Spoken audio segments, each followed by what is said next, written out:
Hi everyone, my name is Herkif, and welcome back to my incredibly stupid hardcore world, where I'm only allowed to use wooden tools and leather armor. As I think we've fully established at this point, I am a very kind and gentle man to all Minecraft animals and mobs, and today, I'd like to provide some tangible proof of that fact. As we all know, horses are notorious for their immense love and passion for incest and steroids. So in today's episode, we're going to be kind and fulfill the ultimate wish of horses everywhere by breeding the most inbred and roided horse of all time. For legal reasons, that's a joke. You probably shouldn't inbreed or drug your horses in real life. Or maybe you should. I'm no horseologist. But anyways, in order to breed horses in Minecraft, you need to feed them either golden apples or golden carrots for them to go frisky. Since we had spent a fortune leveling up our farmers to get the golden carrot trade, I thought I'd put them to use. And after a while, I had accumulated enough carrots to end world hunger. However, the importance of world hunger pales in comparison to the opportunity to inbreed horses. So I set off to find my initial specimen to commence with my latest morally questionable operation. And once I'd found them and made them submit to me as their supreme leader, I put them in some holes in the ground so that they couldn't escape from me. But now you might be wondering, what constitutes a roided horse? What is it that makes a horse roided? And the answer is speed. So I went on YouTube and managed to find a device which could measure a horse's speed relatively accurately. So I built it up in the plains field where we had temporarily buried our horses and got to testing them. The idea behind the speed tester is that the beginning of the track will unlock a hopper minecart, allowing items to enter it from a chest above. It then gets deactivated once the horse reaches the end of the track. This means that we basically want the number of items in the hopper minecart to be as low as possible. The first horse I tested came out at a stack plus 7 items, but I rather quickly realized that I had completely forgotten to make signs to actually keep track of the horse speeds. But once that slight oversight had been dealt with in a very elegant and arousing manner, I got to testing the other horses. I then bred the 2 fastest ones, meaning that the long journey towards our dream horse was afoot. And by journey, I of course mean the endless cycle of incest, as per usual. And whenever I would get a horse that was faster, I would replace the slower horse of the breeding pair in a very humane and ethical way. I then realized that I didn't know how fast the fastest horse was, meaning I had absolutely no frame of reference whilst testing our horses. So I went into a creative world and spawned the perfect horse and timed it. However, just like many times before, I forgot to record that. But I timed the horse and got 55 items, meaning we now actually had an idea of what to aim for. So I went back to relentlessly breeding the horses in hopes of getting an even faster one to, in turn, breed an even faster child. This went on for a very long time, until I hit a brick wall at around 56 to 57 items, where I had completely run out of golden carrots. So I had to make a trip back to our starter base to use our raid farm for emeralds. I then proceeded to buy enough golden carrots to stop world hunger yet again and got back to breeding my horses. And at this point, the incest seemed to have caused the horses to mutate to another color, which I took as a sign that we were very close to our goal. And after a bit more breeding, I had successfully managed to get a horse that clocked in at 54 items, meaning that we had finally reached our goal. So I crafted a leather horse armor and rode it around with an immense sense of accomplishment and satisfaction. However, as some of you may be aware, our base is suspended in the air above an ocean, meaning it's rather suboptimal terrain for the use of a horse. So I made the executive decision to build a stable in the cave that we transformed a couple episodes ago. And now you might be wondering what I intend to use the horse for in a cave, and that is something that I'm wondering as well. But anyways, I got to collecting all of the things we would need for the build and flew over to the cave to get started.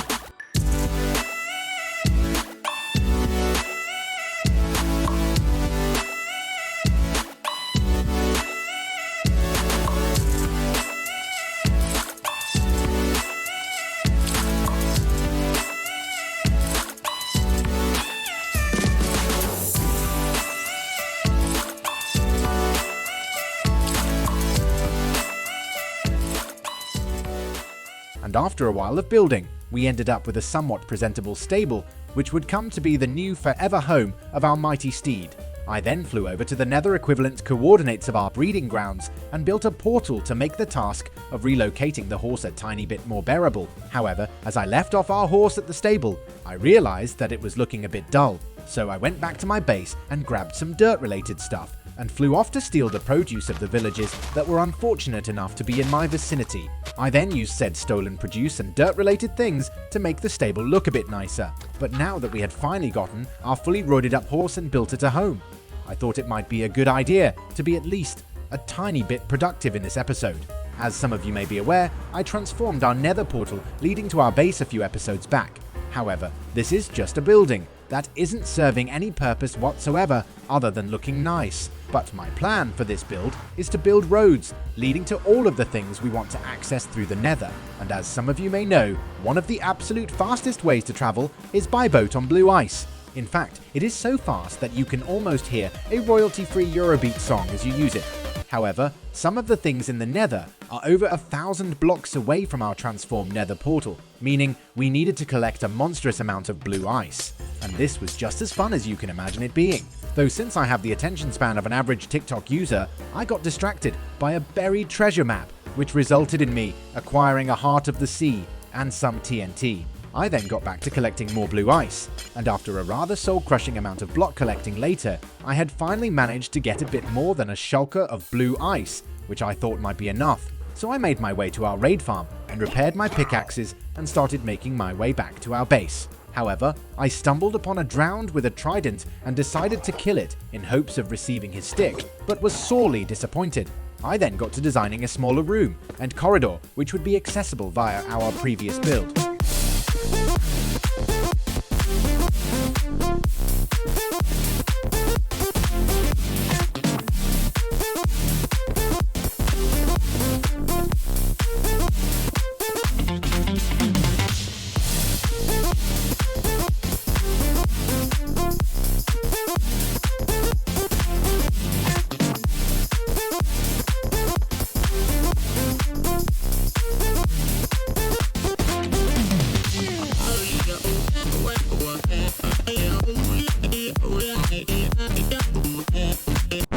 Though I quickly realized that I didn't have enough deep slate, meaning I, once again, had to go back to mining a bunch of blocks.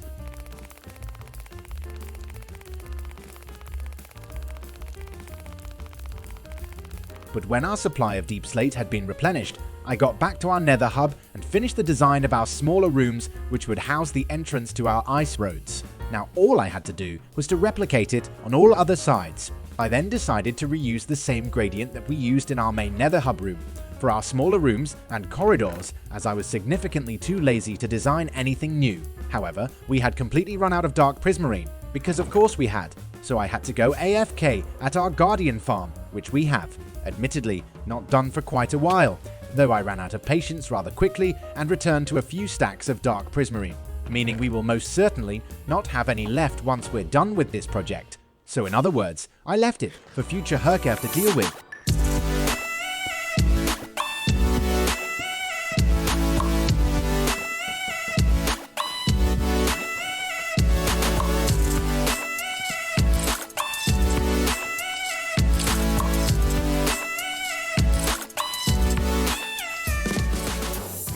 But rather luckily, it was actually enough to finish the walls of all of the smaller rooms and corridors, which was very epic. And in order to be able to tell all of the smaller rooms apart, I decided to plant different flowers in each corresponding corridor. I know, I'm a genius. However, we're still not done, as we still have to place all of the blue ice leading to all of the important places on the nether roof.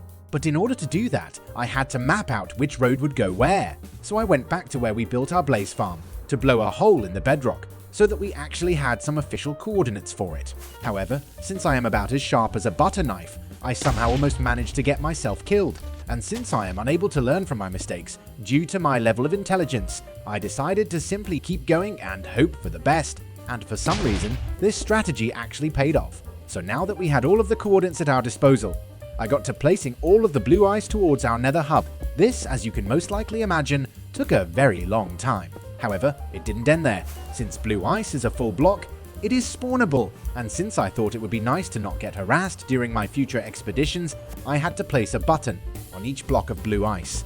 However, it didn't end there either. Since boats are able to break the sound barrier when used on ice, they are relatively annoying to steer. So in order to not constantly fly off our road, we also had to place glass panes along the sides of it, So I slightly decorated the entrance to our ice roads and went back to our base to grab a ton more glass from our librarians to then place it in along the roads we've built. I was then about to wrap things up for this episode, but realized that we still hadn't named our horse. So I named him Bred, but that is about all that we have time for in this episode. So there we have it, the 13th episode of our incredibly stupid hardcore world. I hope you enjoyed it. Please leave a like and subscribe if you did, and I'll see you in the next one.